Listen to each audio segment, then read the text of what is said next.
nights ain't got no stars no more. Well now, Rancho El Cuervo was just a speck of tidy in a desert that never let a feller forget his troubles.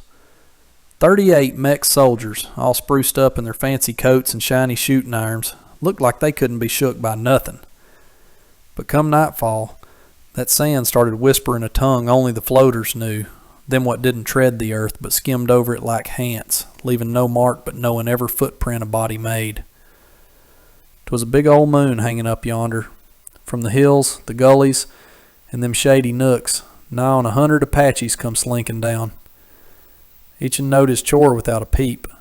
They was tied by one rule: no firing off a gun, no leaving a track, and no two doing the same jig. First night. One soldier steps out back of the storehouse to ease himself. He don't come back. The watch thinks he swapped shifts, so they send another after him. That and vanishes too.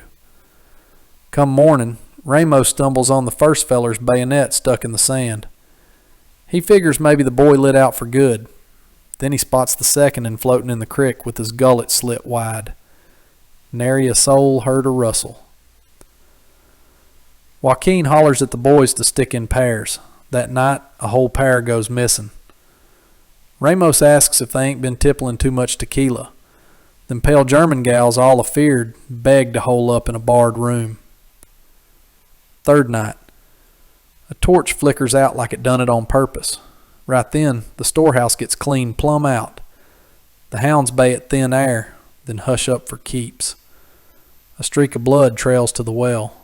Next day, the Mexes fish out the dogs from down there. Them carcasses done poison the water something fierce. The fellers got to scrape by on what little they got left. They fixed to send a rider to Galeana for victuals and more hands. The hoss bolts off that night, but after 20 paces, a blaze lights the sky. Crack goes a shot, then another, and the hoss trots back alone, all bloody. Every night them Apaches snag 2, sometimes 3. Quiet as a mouse, no sign left. Bodies gone missing. Just blood now and then, or a feather, or a boot dropped like a howdy-do. Days drug on. 20 soldiers left, all jumpy and scared, knowing their number'd come up sooner or later. So they commenced to losing their marbles. They blasted at shadows all night, quarreling amongst theirselves. One got plugged by accident from his own pard. Others reckoned to skedaddle. At night, they'd play possum, slice the tent with their stickers, and slip the camp.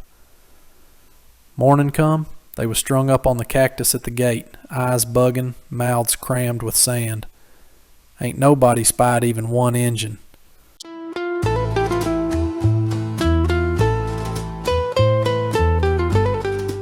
When the Mexes jawed about it, they'd get riled and cuss they was bedeviled by spooks or devils. Ramos tried keeping their spirits up, but water was dwindling, and the boys was guzzling tequila or cactus juice instead. Mighty hard to rein 'em in like that. They prayed to St. Jerome without ceasing. 'Twas all a body could do in that God-forsaken spot, empty of hope. Ramos, Joaquin, and them 2 German gals barred theirselves in the big house. They piled chairs agin the doors and drugged the table for the winder. Figured they'd be safer that-a-way. Next morning, blood drips down the covered glass. The last soldiers guarding the hacienda was dead up on the roof. Not a peep all night. Nobody knowed how it come about. The 4 was cut off from the world outside. Them 4 didn't have no tie to the wide world no more. Time just hung there like a stopped clock. Up on the roof over the house, footsteps come and went, soft-like. A coyote let out a howl that cut the quiet. Then come a chant nobody could make heads or tails of. Joaquin plumb give out, reckoning it was a hex on 'em. Ramos wept quiet as a mouse. Them German gals prayed in their lingo. A fire sparked up yonder in the dark, then another, and one more.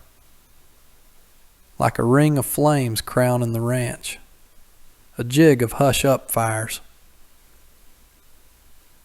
The sun come up over Rancho El Cuervo. Nothing stirred. The big house door stood wide, but not from folks doing. Just the wind sashaying in and out, flapping through the empty insides. Off a ways, a good stretch off, stood 100 Apaches on their ponies. They didn't jaw. They didn't grin. They waited. The scrap ain't done yet. Inside, it was black as pitch. The walls stunk of powder, sweat, and pure fright. Winders was blocked with tipped-over fixin's, and the door held fast with a timber beam. Every noise from out yonder, a branch creaking, a stone tumbling off the roof, sounded like doom knocking. Joaquin, eyes red as blood and duds all stained with gore, paced corner to corner like a caged varmint. "They're picking us off one by one," he growled through gritted teeth. "One by one, like spooks. This ain't natural. This ain't fighting, it's hoodoo." "Button up, Joaquin," Ramos hollered, stepping from the gloom with a rifle in his shaking paws. "They got us pinned. They outfoxed us. We can't scrap no more, you hear? We got to ponder." "Ponder?" Joaquin busted out. "You reckon them heathens'll parlay with us?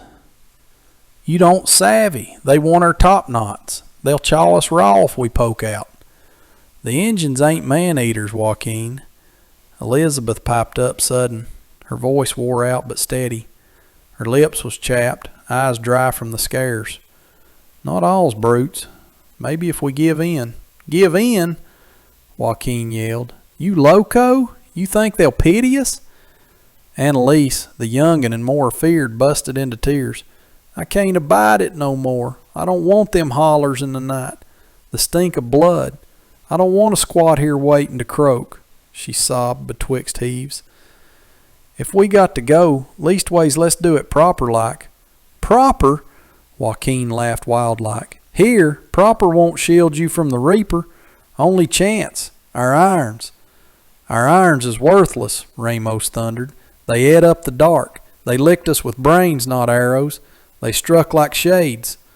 Joaquin, you seen your boys? Every one perished lonesome, cut off, without even a yelp." Then come the hush, too much hush. Ramos edged to the door. He eyed a spell at the white rag by the dry basin, what once held washwater. "I'm stepping out. I'm yielding. I got no more blood for a lost roe. I don't aim to fry in the desert like a cur." "What if they plug you?" Joaquin asked. "Then I'll drop standing. But if I pull through, maybe I can spare your hides too." Elizabeth laid her hand on his shoulder. "Go on, and if you kick, know you was the only true man in this hole."